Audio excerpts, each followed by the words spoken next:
Príbeh úspešného podnikateľa Ladislava Čecha, ktorý vlastní stavebnú firmu, realitnú kanceláriu, ale aj úspešným developerom, sa začal písať krátko po nežnej revolúcii v 89., keď skončil stavebnú fakultu a začínal ako obchodný zástupca pre Česko a Slovensko a predával omietkové zmesy. Práve tie mu otvorili dvere k vlastnému biznisu. Tak sme začali sa venovať obnove bytových domov, zateplovaniu.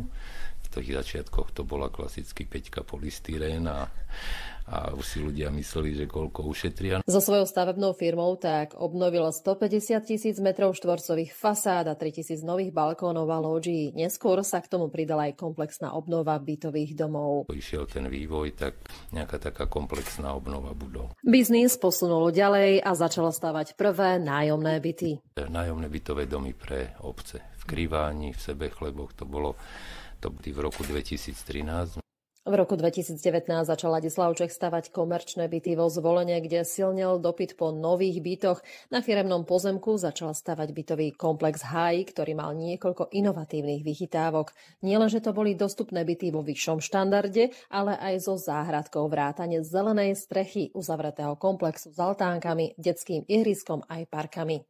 To, že sa snažíme ponúkať práve ten ústretový prístup k zákazníkom, kvalitu a nesnažíme sa šetriť zbytočne na materiálov. Každý biznis posúvajú vpred výzvy, nož a pred takou stále aj tento úspešný developer zo Zvolena.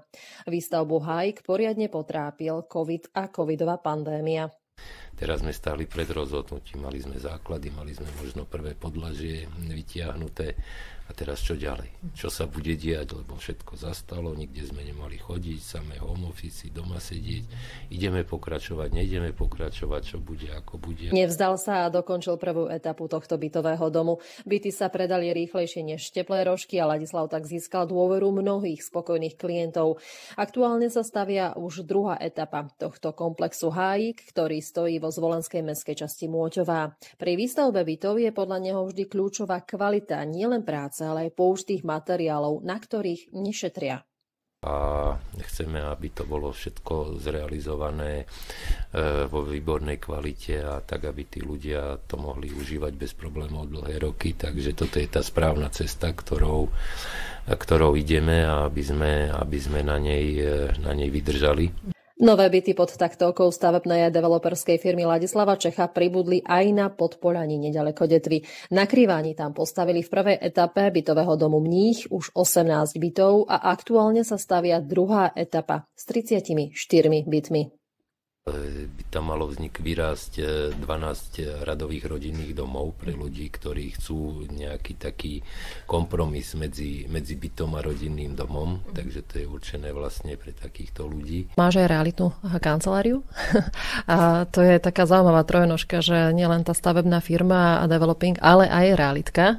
A akým spôsobom na tom celom participuje práve realitka, ako pomáha reálne naplňať tú trojnožku, alebo tretí pilier toho tvojho biznisu? Realitná činnosť ako taká, tá sa pridala tak nejak vývojom celého tohto procesu, nastúpila, lebo v podstate tieto naše projekty developerské, ktoré sme realizovali, tak sme si predávali sami. A myslím si, že sa nám to darilo celkom úspešne, že máme schopných poradcov realitných, ktorí dokázali tak ľudsky pristupovať k tým klientom, vedeli im ísť v ústrety, vedeli im vyriešiť, ak mali nejaké problémy, pomôcť, poradiť. Realitný trh sa mení v čase. Aktuálne je nakoniec skôr kupujúci než predávajúci. A čo to fakticky aj prakticky znamená pre budúce aktivity tejto spoločnosti?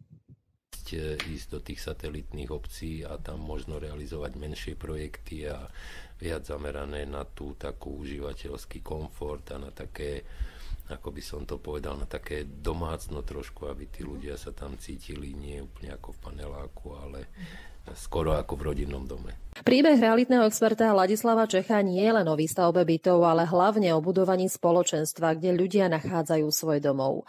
No a prečo mu dôveruje tak veľa spokojných klientov? Pretože všetci oceňujú jeho tri vlastnosti: ľudskosť, kvalitu a profesionalitu.